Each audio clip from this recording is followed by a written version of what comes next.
जय श्री राम दोस्तों। आज की वीडियो में हम जिस बारे में बात करेंगे उसके 492 साल के इतिहास में कई मोड़ आए, लेकिन राम मंदिर के इतिहास में 5 अगस्त 2020 का दिन सुनहरे अक्षरों में दर्ज हो गया। भारत के इतिहास में अयोध्या जमीन विवाद मामला देश में चलने वाला सबसे लंबा और विवादित केस रहा है।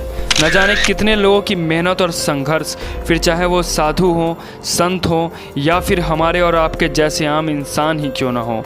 भले ही मोदी सरकार ने इसमें बढ़ चढ़ कर अपना योगदान दिया हो, लेकिन आप इस बात से भी इनकार नहीं कर सकते हैं कि अयोध्या में बनने वाली इस राम मंदिर की मिट्टी ने न जाने कितने लोगों की खून और पसीने का बलिदान मांगा है। तो चलिए आपको बताते हैं इस विवाद की शुरुआत कब हुई और इतिहास के वो कौन कौन से अहम पड़ाव थे जिससे आप अभी तक अनभिज्ञ थे। अयोध्या भारत के उत्तर प्रदेश राज्य का एक अति प्राचीन धार्मिक नगर है जो कि सरयू नदी के तट पर बसा हुआ है, जहां हमारे प्रभु भगवान श्री राम ने जन्म लिया है। रामायण के मुताबिक अयोध्या की स्थापना मनु ने की थी और ऐसा कहा जाता है कि अयोध्या हिंदुओं के 7 पवित्र तीर्थ स्थलों में से एक है, जिसमें अयोध्या, मथुरा, हरिद्वार, काशी, कांची, अवंतिका और द्वारका शामिल है। भगवान श्री राम के बाद लव ने श्रावस्ती बसाई और इसका स्वतंत्र उल्लेख अगले 800 वर्षों तक मिलता है। कहते हैं कि भगवान श्री राम के पुत्र कुश ने एक बार पुनः राजधानी अयोध्या का पुनर्निर्माण कराया था और इसके बाद सूर्यवंश की अगली 44 पीढ़ियों तक इसका अस्तित्व बरकरार रहा था। लेकिन साल 1528 बाबर के आदेश पर सेनापति मीर बाकी ने अयोध्या में उपस्थित राम मंदिर को तोड़कर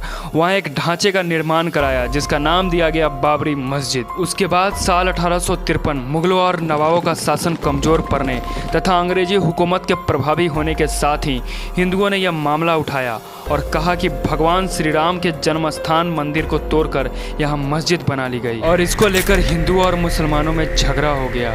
ये सब को देखते हुए 1859 में अंग्रेजी हुकूमत ने तारों की एक बार खड़ी कर विवादित भूमि के आंतरिक और बाहरी परिसर में मुसलमानों तथा हिंदुओं को अलग अलग पूजा और नमाज की इजाजत दे दी। लेकिन 19 जनवरी 1885 को निर्मोही अखाड़े के महंत रघुवर दास ने पहली बार अंग्रेजी सरकार के खिलाफ राम मंदिर को लेकर मुकदमा किया, जिस मांग को खारिज कर दिया गया। लेकिन असली विवाद तो तब शुरू हुआ जब 22 दिसंबर 1949 को ढांचे के भीतर मूर्तियां प्रकट हो गई, जिसके बाद 16 जनवरी 1950 को गोपाल सिंह ने गुंबद के नीचे स्थित भगवान श्री राम की प्रतिमाओं की पूजा अर्चनाओं की मांग की। दोस्तों, लेकिन कई प्रयासों के बाद भी जब इस मामले में किसी तरह की कोई सुनवाई नहीं हुई, तब साल 1984 में कुछ हिंदुओं ने विश्व हिंदू परिषद के नेतृत्व में भगवान श्री राम के जन्म स्थल को मुक्त करने और राम मंदिर का निर्माण करने की एक समिति का गठन किया। बाद में इस अभियान का नेतृत्व उस वक्त के भारतीय जनता पार्टी के प्रमुख नेता लाल कृष्ण आडवाणी ने संभाल लिया और देखते ही देखते 1989 में विश्व हिंदू परिषद ने राम मंदिर निर्माण के लिए अभियान तेज किया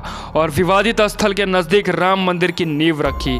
इसी वर्ष इलाहाबाद उच्च न्यायालय ने आदेश दिया कि विवादित स्थल के मुख्य द्वारों को खोल देना चाहिए और इस जगह को हमेशा के लिए हिंदुओं को दे देना चाहिए। तो फिर क्या था, 30 अक्टूबर 1990 को हजारों राम भक्तों ने मुख्यमंत्री मुलायम सिंह द्वारा खड़ी की गई अनेक बाधाओं को पार कर अयोध्या में प्रवेश किया और विवादित ढांचे के ऊपर चढ़कर भगवा ध्वज गाड़ दिया। लेकिन 2 नवंबर 1990 को मुलायम सिंह ने कार्य सेवकों पर गोली चलाने का आदेश दे दिया, जिसमें सैकड़ों राम भक्तों ने अपने जीवन की आहुतियां दे दी। मानो सरयू के तट पर राम भक्तों की लाशें पट गई हों। लेकिन देश में दंगे इतने बढ़ गए कि 1991 में मुख्यमंत्री मुलायम सिंह को इस्तीफा देना ही पड़ा और 6 दिसंबर 1992 जब विवादित ढांचा गिराया गया, उस वक्त राज्य में कल्याण सिंह की सरकार थी।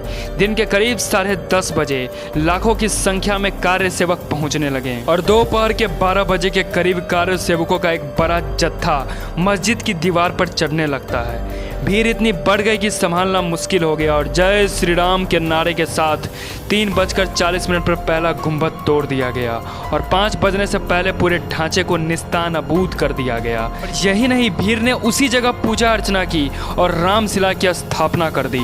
लोगों में आक्रोश इतना था कि किसी ने उन्हें रोकने की हिम्मत नहीं की और मुख्यमंत्री कल्याण सिंह का यह साफ आदेश था कि कुछ भी हो जाए, कार्य सेवकों पर गोलियां नहीं चलनी चाहिए। मैं आपको बताना चाहूंगा कि पंडित देवी दीन पांडे के नेतृत्व में युद्ध के रूप में पहला विरोध किया गया था। तब से लेकर आज तक 77 से अधिक युद्ध और सैकड़ों दंगे हो चुके हैं, जिसमें लाखों कार्य सेवकों की जान चली गई। इस पवित्र स्थल हेतु श्री गुरु गोविंद सिंह जी महाराज, महारानी राजकुंवर तथा अन्य कई विभूतियों ने भी संघर्ष किया है। तब जाकर 5 अगस्त 2020 को राम मंदिर के भूमि पूजन के साथ राम मंदिर बनने की प्रक्रिया शुरू हुई, जो कि दिसंबर 2023 तक बनकर पूरा भी हो जाएगा और जनवरी 2024 में रामलला को गर्भगृह में विराजमान किया जाएगा। दोस्तों, तो ये थी इतिहास राम मंदिर की। अगर वीडियो अच्छी लगी हो तो अपने घर, परिवार, दोस्तों में शेयर कीजिए ताकि कोई भी लोग इसके इतिहास से वंचित ना रह सके। मिलते हैं नेक्स्ट वीडियो में नई सोच के साथ, तब तक के लिए दिल से धन्यवाद।